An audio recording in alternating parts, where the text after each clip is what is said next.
ರಾಮಕೃಷ್ಣರ ಆಗಮನದ ವೈಶಿಷ್ಟ್ಯ ಏನು ಅಂತ ತುಂಬಾ ಬಾರಿ ಆಲೋಚನೆ ಮಾಡಿದ್ರೆ ಅಚ್ಚರಿ ಆಗುತ್ತೆ ಮಿತ್ರರೇ. ಈ ದೇಶಕ್ಕೆ ಬಂದಂತ ಬ್ರಿಟಿಷರು ಈ ದೇಶದ ಮೂಲ ಸತ್ವವನ್ನು ನಾಶ ಮಾಡಬೇಕು ಅಂತ, ಅದು ಮೆಕಾಲೆಯ ಮ್ಯಾಕ್ಸ್ ಮುಲ್ಲರ್ನ ರೂಪದಲ್ಲಿ ಹೇಗೆ ಆಕ್ರಮಣ ಮಾಡಿದ್ರು ಅಂದ್ರೆ, ಈ ದೇಶದ ಪ್ರತಿಯೊಬ್ಬರಿಗೂ ಕೂಡ ಅನುಮಾನ ಬರುವಂತಿತ್ತು. ದೇವರ ಬಗ್ಗೆ ಮಾತನಾಡೋದೆಲ್ಲ ಸುಳ್ಳು, ಇಷ್ಟು ದೇವರ ಅಗತ್ಯ ಇಲ್ಲ, ಇಷ್ಟು ಪಂಥಗಳ ಅಗತ್ಯ ಇಲ್ಲ, ಇದೆಲ್ಲ ಮೋಸ, ಹಿಂಗೆಲ್ಲ ಅನ್ನಿಸ್ಲಿಕ್ಕೆ ಶುರುವಾಗಿತ್ತು, ನಂಬ್ತಿದ್ರು ಅದನ್ನು. ಆದರೆ ಈ ಎಲ್ಲ ಪಂಥಗಳನ್ನು ಅನುಸರಿಸಿ ಇದೆಲ್ಲವೂ ಸತ್ಯ ಅಂತ ವ್ಯಾಲಿಡೇಟ್ ಮಾಡ್ಲಿಕ್ಕೆ ಒಬ್ಬರು ಬೇಕಾಗಿತ್ತು. ರಾಮಕೃಷ್ಣರ ರೂಪದಲ್ಲಿ ಅವರು ಸಿಕ್ಕಿದ್ರು. ಅವರು ಶಾಕ್ತವನ್ನ, ಅವರು ತಾಂತ್ರಿಕ ಪದ್ಧತಿಯನ್ನ, ಅವರು ಕಾಳಿಯನ್ನ ಒಲಿಸಿಕೊಳ್ಳುವಂಥದ್ದು, ಅವರು ಕೊನೆಗೆ ಸೂಫಿ ಪಂಥವನ್ನ ಎಲ್ಲವನ್ನೂ ಕೂಡ ಸಾಕ್ಷಾತ್ಕರಿಸಿಕೊಂಡು ಈ ಎಲ್ಲ ಮಾರ್ಗಗಳು ಸತ್ಯ ಅಂತ ರೂಪಿಸಿಕೊಟ್ಟ ನಂತರ ಒಂದು ವಿಶ್ವಾಸ ನಮ್ಮ ಕಾಲಘಟ್ಟದಲ್ಲಿ ಬಂತು, ನಾನು ನೋಡ್ಲಿಲ್ಲ, ಆದರೆ ರಾಮಕೃಷ್ಣರು ವ್ಯಾಲಿಡೇಟ್ ಮಾಡಿದ್ದಾರೆ. ರಾಮಕೃಷ್ಣರು ವ್ಯಾಲಿಡೇಟ್ ಮಾಡಿದ್ದಾರೆ ಅಂತ ನಮಗೊಂದು ಸಿಗ್ನೇಚರ್ ಹಾಕೊಡೋದು ಸ್ವಾಮಿ ವಿವೇಕಾನಂದರು. ಬಿಕಾಸ್ ನಾವು ವಿವೇಕಾನಂದರು ಒಪ್ತೀವಲ್ಲ. ವಿವೇಕಾನಂದರು ರಾಮಕೃಷ್ಣರ ಬಳಿಗೆ ಹೋದಾಗ ದೇವರನ್ನ ಧಿಕ್ಕರಿಸ್ತೀನಿ ಅಂತಾನೆ ಹೋದವರು. ಆದರೆ ದೇವರನ್ನ ವಿವೇಕಾನಂದರು ಹೆಂಗ್ ತಿಳ್ಕೊಂಡ್ರು ಅಂತಂದ್ರೆ, ವಿವೇಕಾನಂದರು ಮುಂದೆ ಇಂಗ್ಲೆಂಡ್ ನಲ್ಲಿ ಮಾತನಾಡ್ತಾ ಹೇಳ್ತಾರೆ, ನಾನು ವಿಜ್ಞಾನವೇ ಎಲ್ಲಕ್ಕಿಂತಲೂ ದೊಡ್ಡದ್ದು ಅಂತ ಅನ್ಕೊಂಡಿದ್ದೆ, ಆದ್ರೆ ಆಮೇಲೆ ವಿಜ್ಞಾನ ಎಲ್ಲಿ ನಿಲ್ಲುತ್ತೋ ಅಲ್ಲಿಂದ ಆಧ್ಯಾತ್ಮ ಶುರುವಾಗುತ್ತೆ ಅಂತ ನನಗೆ ಗೊತ್ತಾಗಿದ್ದು ಇಂಗ್ಲಿಷ್ ನಲ್ಲಿ 4 ಪದ ಹೇಳಲಿಕ್ಕೆ ಬರದೇ ಇದ್ದಂತ ಒಬ್ಬ ಸಂತನ ಪದ ತಲದಲ್ಲಿ ಮೂಗುಜ್ಜಿದ ಮೇಲೆ ಗೊತ್ತಾಯ್ತು ಅಂತಾರೆ ಸ್ವಾಮೀಜಿ. ರಾಮಕೃಷ್ಣರಿಗೆ ಕೊಡುವಂತ ಗೌರವ ಅದು. ರಾಮಕೃಷ್ಣರ ಈ ಚಿಂತನೆಯನ್ನ ಪಡ್ಕೊಂಡಂತ ಸ್ವಾಮಿ ವಿವೇಕಾನಂದರು ರಾಮಕೃಷ್ಣರ ದೇಹತ್ಯಾಗದ ನಂತರ ಇಡೀ ದೇಶ ಸುತ್ತಾಡ್ತಾರಲ್ಲ, ದೇಶ ಸುತ್ತಾಡಿದಾಗ ಹೊಸ ಲೋಕದ ಪರಿಚಯ ಆಯಿತು. ಈ ದೇಶ ಏನು ಅಂತ ಅರ್ಥ ಆಯಿತು. ಅಲ್ಲಿವರೆಗೂ ಭಾರತ ಅಂದ್ರೆ ಕಲ್ಕತ್ತಾ ಅಂತ ಅನ್ಕೊಂಡಿದ್ದ ಮನುಷ್ಯನಿಗೆ ಇಡೀ ದೇಶದಲ್ಲಿ ತಾಂಡವವಾಡ್ತಾ ಇರುವಂತ ಬಡತನ ಗೊತ್ತಾಯಿತು. ಈ ದೇಶದ ಬೌದ್ಧಿಕ ವರ್ಗ ಹೇಗೆ ಬ್ರಿಟಿಷರ ದಾಸ್ಯದಲ್ಲಿದೆ ಅಂತ ಅರ್ಥ ಆಯಿತು. ಎಲ್ಲ ಸಾಮರ್ಥ್ಯವನ್ನ ಹೊಂದಿಕೊಂಡು ಒಂದು ಕಾಲದಲ್ಲಿ ಜಗತ್ತನ್ನ ಆಳಿದಂತ ಭಾರತ ಇವತ್ತು ಈ ತರ ನಿಶ್ಚೇಷ್ಟಿತವಾಗಿ ಬಿದ್ದಿರೋದು ಯಾಕೆ ಅಂತ ಆ ತರುಣ ಹಗಲು ರಾತ್ರಿ ಚಿಂತಿಸಿದ. 28ರ ತರುಣ. ನಮಗೆಲ್ಲ 28 ಹುಡುಗಾಟಿಕೆನೂ ಮುಗಿದಿರಲ್ಲ. ಆತ ಆಲೋಚನೆ ಮಾಡಿ ಕನ್ಯಾಕುಮಾರಿಯ ಬಂಡೆ ಮೇಲೆ ಹೋಗಿ ಕುಳಿತುಕೊಂಡ. ಅಲ್ಲಿ ತಪಸ್ಸಿನ ನಿರತರಾದ 3 ದಿನಗಳ ಕಾಲ ಆತ ಮಾಡಿದ ತಪಸ್ಸು. ಅಲ್ಲಿಂದ ಆಚೆಗೆ ಬಂದು ಚಿಕಾಗೋಕ್ಕೆ ಹೋಗಿ ನಿಂತ. ಚಿಕಾಗೋದ ಸರ್ವಧರ್ಮ ಸಮ್ಮೇಳನಕ್ಕೆ ಹೋಗೋಕ್ಕಿಂತ ಮುಂಚೆ ಭಾರತದ ಸ್ಥಿತಿಗತಿ ಏನಿತ್ತು ಅಂತ ನೀವು ತಿಳ್ಕೊಂಡ್ರೆ ಗೊತ್ತಾಗುತ್ತೆ ಜಗತ್ತು ಭಾರತವನ್ನು ಯಾವ ದಿಕ್ಕಿನಲ್ಲಿ ನೋಡ್ತಿತ್ತು ಅಂತ. ಸ್ವಾಮಿ ವಿವೇಕಾನಂದರು ಚಿಕಾಗೋದಲ್ಲಿ ಭಾಷಣಕ್ಕೆ ಅಂತ ಹೋಗಿ ನಿಂತಾಗ, ಚಿಕಾಗೋದಲ್ಲಿ ಮಾತನಾಡೋಕ್ಕಿಂತ ಮುಂಚೆ ಇಡೀ ಜಗತ್ತು ಭಾರತ ಅಂತಂದ್ರೆ ಸಿರಿವಂತ ಅನಾಗರಿಕರ ನಾಡು ಅಂತ ತಿಳ್ಕೊಂಡಿತ್ತು. ಸಿರಿವಂತ ಅನ್ನೋದು ಅವ್ರಿಗೆ ಲೂಟಿ ಮಾಡ್ಲಿಕ್ಕೆ ಬೇಕಾಗಿರುವಂತ ಪದ. ಅನಾಗರಿಕರ ನಾಡು ಅಂತಂದ್ರೆ ವೈಟ್ ಮ್ಯಾನ್ಸ್ ಬರ್ಡನ್, ಉದ್ಧಾರ ಮಾಡಬೇಕಲ್ಲ ಇವರನ್ನ, ಅದಕ್ಕೋಸ್ಕರ ದುಡ್ಡು ಕೊಡಿ ಅಂತ ಅಲ್ಲಿನ ಜನರನ್ನು ಕೇಳಲಿಕ್ಕೆ. ಇವೆರಡೂ ಪದ ಗೊತ್ತಿತ್ತು ಅವರಿಗೆ, ಸಿರಿವಂತ ಅನಾಗರಿಕರ ನಾಡು ಅಂತ. ಹಿಂಗಾಗಿ ಹಿಂದೂ ಧರ್ಮದ ಪರವಾಗಿ ಯಾರಾದರೂ ಬರ್ತಾರೆ ಅಂತ ಮಾತಾಡಲಿಕ್ಕೆ ಸರ್ವಧರ್ಮ ಸಮ್ಮೇಳನದಲ್ಲಿ ಅಂತ ಆದಾಗ ದೇವರ್ ವೈಟಿಂಗ್. ಯಾರೋ ಪಾಪದವನು ಬರ್ತಾನೆ, ಅವನು ಹೇಗೋ ಹರಕು ಮರಕು ಬಟ್ಟೆ ಎಲ್ಲ ಹಾಕೊಂಡಿರ್ತಾನೆ, ಅವನ ಮಾತುಗಳು ತೀರಾ ಕೆಟ್ಟದಾಗಿರ್ತವೆ, ಸರಿಯಾಗಿ ಇಂಗ್ಲಿಷ್ ಬರಲ್ಲ, ಹೆಂಗಿರ್ಬೋದು ಅಂತ ಕಲ್ಪನೆ ಹಿಡ್ಕೊಂಡು ಕೂತಿದ್ರು. ಆದರೆ ವಿವೇಕಾನಂದರು ಮಾತನಾಡ್ಲಿಕ್ಕೆ ನಿಂತಾಗ ಹೇಗಿದ್ರು ಗೊತ್ತೇನು? ಆ ಪೇಟ ಕಟ್ಕೊಂಡು ಅವ್ರು ಹಾಕೊಂಡಿದ್ದ ಬಟ್ಟೆ ಹೇಗಿತ್ತು ಅಂತಂದ್ರೆ ಇಡೀ ಜನ ಅವಾಕ್ಕಾಗಿ ನಿಂತರು. ಏನ್ ಮಾತಾಡ್ತಾನೆ ನೋಡೋಣ ಅಂತ. ತರುಣ ಸನ್ಯಾಸಿ ಅವಾಗ ಹೋದಾಗ ಅವ್ರಿಗೆ 29-30 ಆಸ್ಪಾಸ್ನಲ್ಲಿದ್ದವರು ಮಾತಾಡ್ಲಿಕ್ಕೆ ನಿಂತಾಗ sisters and brothers of America ಅಂತ ಶುರು ಮಾಡಿದ್ರು. ಅಸ್ಖಲಿತ ಇಂಗ್ಲಿಷ್ ವಾಣಿಯೊಂದಿಗೆ ಪ್ರಿಪರೇಷನ್ ಇಲ್ಲದ ಆ ಭಾಷಣದಲ್ಲಿ ಸ್ವಾಮಿ ವಿವೇಕಾನಂದರು ತಮ್ಮ ಧರ್ಮದ ಸಾರವನ್ನ ಜಗತ್ತಿಗೆ ಏನು ಕೊಡಬೇಕು ಅದನ್ನು ಹೇಗೆ ಬಣ್ಣಿಸಿ ಇಟ್ರು ಅಂದ್ರೆ, ಯಾವುದಕ್ಕೋಸ್ಕರ ಇವತ್ತು ವೇದಿಕೆಯಲ್ಲಿ ನೀವೆಲ್ಲ ಸೇರಿದ್ದೀರೋ ಅದು ನಿಮಗೂ ಹೊಸ್ತಿರ್ಬೋದು, ನನಗೆ ಹೊಸ್ತಲ್ಲ ಅಂತಂದ್ರು. ಯಾಕೆ ಅಂತಂದ್ರೆ ನಾನು ಚಿಕ್ಕಂದಿಂದಲೂ ಕೂಡ ಬಾಲಾರಭ್ಯ ಒಂದು ಶ್ಲೋಕ ಹೇಳ್ತೀನಿ. ಏನಂದ್ರೆ, ಹೇಗೆ ನದಿಗಳೆಲ್ಲವೂ ಕೂಡ ಸಾಗರವನ್ನು ಸೇರ್ತವೋ ಹಾಗೆ ಎಲ್ಲ ದೇವರುಗಳ ಅರ್ಚನೆಯೂ ಕೂಡ ಒಬ್ಬನೇ ದೇವರನ್ನ ಸೇರುತ್ತೆ ಅಂತ ಚಿಕ್ಕನ್ನಲ್ಲಿ ನಮ್ಮ ಅಪ್ಪ ಅಮ್ಮ ನಮ್ಗೆ ಹೇಳ್ಕೊಟ್ಟಿದ್ದಾರೆ. ಹೀಗಾಗಿ ಹಿಂದುವಿಗೆ ಈ ಕಾರ್ಯಕ್ರಮ ಹೊಸದಲ್ಲ ಅಂದ್ರು. ಅನಾಗರಿಕ ಹಿಂದೂ, ದಡ್ಡ ಹಿಂದೂ, ಕೆಲಸಕ್ಕೆ ಬಾರದ ಹಿಂದೂ ಅಂತ ಅನ್ಕೊಂಡಿದ್ದ ಆ ಜನಕ್ಕೆ ಗಾಬರಿಯಾಗಿ ಏನ್ ಹೇಳ್ತಾರೆ ಗೊತ್ತಾ? ನಾವು ಈ ಅನಾಗರಿಕ ಹಿಂದೂಗಳನ್ನ ಉದ್ಧಾರ ಮಾಡಬೇಕು ಅಂತ ಫಂಡ್ ರೈಸ್ ಮಾಡಿ ಪಾದ್ರಿಗಳನ್ನು ಕಳಿಸ್ಕೊಡ್ತೀವಿ. ಉಲ್ಟಾ ವಿವೇಕಾನಂದರಂತ ಬುದ್ಧಿವಂತರನ್ನ ಕರೆಸ್ಕೊಂಡು ನಾವು ಉದ್ಧಾರ ಆಗಬೇಕಾದಂತ ಅಗತ್ಯ ಇದೆ ಅಂತ ಬರೀತು ಜಗತ್ತು. ಇದು ಬದಲಾದ ಸೈಕೆ, ಇದು ಮೈಂಡ್ ಸೆಟ್ ಚೇಂಜ್ ಮಾಡಿದ ರೀತಿ ಅಂತ ಸ್ವಾಮಿ ವಿವೇಕಾನಂದರು. ಮಿತ್ರ, ಯಾಕಿದ ಅಗತ್ಯ ಅಂತ ನಾನು ಹೇಳ್ತೀನಿ. ಜಾಗತಿಕ ಮಟ್ಟದಲ್ಲಿ ಭಾರತ ಏನು ಅಂತ ಗೊತ್ತಾಗದೆ ಹೋದ್ರೆ ಬ್ರಿಟಿಷರು ಏನ್ ಪ್ರಾಜೆಕ್ಟ್ ಮಾಡ್ತಿದ್ರು ಅದೇ ಸತ್ಯ ಅಂತ ಹೇಳ್ತಿದ್ರು. ಇಂಗ್ಲೆಂಡಿಗೆ ಹೋಗಿ ನೀವು ಜನರನ್ನು ಮಾತನಾಡಿಸಿದ್ರೆ NDTV ಹೇಳಿದ್ದೆ ಸತ್ಯ ಕರ್ಮ. ಅದು ಐ ಆಮ್ ನಾಟ್ ಜೋಕಿಂಗ್. ಅಲ್ಲಿ ಇಡೀ ಚಾನಲ್ ಬರೋದು, ಇಡೀ ಟಿವಿ ಹಾಕಿದ್ರೆ ಬರೋದು NDTV ಮಾತ್ರ. ಮತ್ತೆ NDTV ಎಷ್ಟು ಆಂಟಿ ಇಂಡಿಯಾ ಪ್ರೆಸೆಂಟೇಷನ್ ಕೊಡುತ್ತೆ ಅಂತಂದ್ರೆ, ಇತ್ತೀಚೆಗೆ ನನಗೆ ಬಹಳ ವಿಚಿತ್ರ ಅನ್ಸುತ್ತೆ, ಅದು ಯಾರ ಪರವಾಗಿ ಕೆಲಸ ಮಾಡುತ್ತೋ ಗೊತ್ತಿಲ್ಲ. ಇತ್ತೀಚೆಗೆ ನಾನು ಪ್ರಾಪಗೆಂಡಾಗಳು ಹೆಂಗ್ ನಡೀತಿವೆ ಅಂತ ಹೇಳ್ತೀನಿ. ವಿವೇಕಾನಂದರು how he led a great propaganda ಅಂತ. ಇತ್ತೀಚೆಗೆ ಪಾಕಿಸ್ತಾನದ ಒಬ್ಬ ಮಂತ್ರಿ ಭಾಷಣದ ಉದ್ವೇಗದಲ್ಲಿ ಮಾತನಾಡ್ತಾ ಹೇಳಿದ, ನಾವು ಸರ್ಜಿಕಲ್ ಸ್ಟ್ರೈಕ್ ಮಾಡಿದ್ವಿ ಅಂತ ಇಂಡಿಯಾ ಹೇಳ್ಕೊಳುತ್ತೆ. ಅವ್ರಿಗೆ ಗೊತ್ತೇ ಆಗಲಿಲ್ಲ ನಾವು ಪುಲ್ವಾಮಾದಲ್ಲಿ ದಾಳಿ ಮಾಡಿ 40ಕ್ಕೂ ಹೆಚ್ಚು ಭಾರತೀಯ ಸೈನಿಕರನ್ನ ಕೊಂದು ಹಾಕಿದ್ದು ಅವ್ರಿಗೆ ಗೊತ್ತೇ ಆಗಲಿಲ್ಲ ಅಂದ್ಬಿಟ್ಟ. ಇಲ್ಲಿವರೆಗೂ ಏನ್ ಹೇಳ್ಕೊಂಡಿದ್ರು ಅವರು? ಪುಲ್ವಾಮಾದಲ್ಲಿ ದಾಳಿ ಮಾಡಿದ್ ನಾವಲ್ಲ ಅನ್ಕೊಂಡಿದ್ರು. ಬಾಯ್ ಬಿಟ್ಟ. ಅದು ನಮಗೆ ಸಂತೋಷದ ಸಂಗತಿ. ಕರೆಕ್ಟ್, ಈಗ ಏರ್ ಸ್ಟ್ರೈಕ್ ಮಾಡಿದ್ ಕರೆಕ್ಟ್ ಆಗಿದೆ ಗೊತ್ತಾಯ್ತಾ, ಮಾಡಿದ್ ಸರಿ ಅಂತ ನಾವು ವಾದ ಹೇಳಬೇಕು. ತಕ್ಷಣ NDTV ವಿತಿನ್ ನೋ ಟೈಮ್ ಆ ಮಂತ್ರಿಯನ್ನ ಮಾತನಾಡಿಸಿ, ಹೆಂಗ್ ಮಾತಾಡಿಸಿದ್ರೋ ಗೊತ್ತಿಲ್ಲ, ತಕ್ಷಣ ಮಾತನಾಡಿಸಿ ಅವರು ಒಂದು ತಮ್ಮ ಇದರಲ್ಲಿ ಅವನ ಪರವಾಗಿ ಒಂದು ಹೇಳಿಕೆ ಪ್ರಕಟಿಸಿದ್ರು. ಏನು ಪ್ರಕಟಿಸಿದ್ರು ಗೊತ್ತಾ? ಇದು ನಾನು ಬಾಯಿ ತಪ್ಪಿ ಹೇಳಿದ ಮಾತು ಅಂತ ಹೇಳಿ ಆತ ಹೇಳಿಕೊಂಡಿದ್ದಾನೆ ಅಂತ ಪ್ರಕಟಿಸ್ಬಿಟ್ರು ಇಮಿಡಿಯೇಟ್ ಆಗಿ. ಸೊ ಇಡೀ ಜಗತ್ತು ಈ ಸುದ್ದಿ ಹೋಗಬೇಕು, ಭಾರತದ ಪರವಾದ ಸುದ್ದಿ ಅಲ್ಲ. ಇಂಟ್ರೆಸ್ಟಿಂಗ್ಲಿ ಜಗತ್ತಿನ ಅನೇಕ ರಾಷ್ಟ್ರಗಳು ಹಂಗೆ ಇದೆ. ಯಾಕೆ ಅಂತಂದ್ರೆ ಆ ರಾಷ್ಟ್ರಗಳು ಭಾರತದ ಕುರಿತಂತೆ ಕೆಟ್ಟದನ್ನು ಕೇಳಲಿಕ್ಕೆ ಇಚ್ಛೆ ಪಡ್ತವೆ. ಇದೇ ತರದ ಪ್ರಾಪಗೆಂಡಾನ NDTV ಪ್ರಾಪಗೆಂಡಾನ ಅವತ್ತೇ ಪಾದ್ರಿಗಳು ಮಾಡಿದ್ರು. ಈ ದೇಶದಿಂದ ಕರ್ಕೊಂಡು ಹೋದಂತ ಕೆಲವರನ್ನ ಅಲ್ಲಿಟ್ಕೊಂಡು ರಮಾಬಾಯಿ ಅಂತ ಒಂದು ಹೆಣ್ಮಗಳು, ಆಕೆ ವಿಧವೆಯರಿಗೋಸ್ಕರ ಇಲ್ಲೊಂದು ಆಶ್ರಮ ನಡೆಸ್ತೀನಿ ಅಂತ ಹೇಳಿ ಭಾರತದಲ್ಲಿ ಹೆಣ್ಣು ಮಕ್ಕಳ ಮೇಲೆ ಆಗುವಂತ ಅತ್ಯಾಚಾರವನ್ನ ಬಣ್ಣ ಬಣ್ಣದ ಮಾತುಗಳಲ್ಲಿ ಬಣ್ಣಿಸಿ ಅಲ್ಲಿಂದ ದುಡ್ಡು ತಗೊಂಡು ಇಲ್ಲಿ ಬರ್ತಿದ್ಲು. ವಿವೇಕಾನಂದರು ಹೋದ್ಮೇಲೆ ಗೊತ್ತಾಗಿದ್ದು ಇವರೆಲ್ಲ ಮೋಸಗಾರರು, ಸತ್ಯ ಇವನೊಬ್ಬನೇ ಹೇಳೋದು ಅಂತ. ವಿವೇಕಾನಂದರು ಹಳ್ಳಿಗೂ ಹೋಗ್ತಾರಲ್ಲ, ಅಲ್ಲಿನ ಪ್ರಮುಖ, ಅಲ್ಲಿನ ಅತ್ಯಂತ ಸಿರಿವಂತರ ನಡುವೆ ಮಾತನಾಡ್ತಾ ಅವರ ಮಾನಸಿಕ ಸ್ಥಿತಿಯನ್ನು ಹೆಂಗ ಬದಲಾವಣೆ ಮಾಡಿದ್ರು ಅಂತಂದ್ರೆ ವಿವೇಕಾನಂದರು ಬಹಳ ಬುದ್ಧಿವಂತರು ಆಯ್ತೇನು. ನೀವು ಶಂಕರರೊಳಗೆ ಯಾವ ಬೌದ್ಧಿಕವಾಗಿರುವಂತಹ ಸಾಮರ್ಥ್ಯವನ್ನು ನೋಡ್ತೀವಲ್ಲ, ಅದು ಕಟ್ಟುವ ಸಾಮರ್ಥ್ಯ, ಬರೀ ಬೌದ್ಧಿಕವಾದ ಶಾಸ್ತ್ರಾಧ್ಯಯನ ಅಷ್ಟೇ ಅಲ್ಲದೆ ಕಟ್ಟುವ ಸಾಮರ್ಥ್ಯವು ವಿವೇಕಾನಂದರದ್ದು ಹೆಂಗಿತ್ತು ಅಂತಂದ್ರೆ ಅಮೆರಿಕಾದ ಕಾಮನ್ ಮಾಸನ್ ಮಾತನಾಡಿಸ ಕೂತ್ಕೊಳ್ಳಿಲ್ಲ ಅವರು. ಮಾತಾಡಿಸುವುದರ ಜೊತೆಗೆ ಅಮೆರಿಕಾದ ಜನರಲ್ಲೂ ಯಾರನ್ನ ಸ್ಟಾರ್ ಅಂತ ಗುರುತಿಸ್ತಾರಲ್ಲ ಅಂಥವರನ್ನೇ ಒಲಿಸಿಬಿಟ್ರು.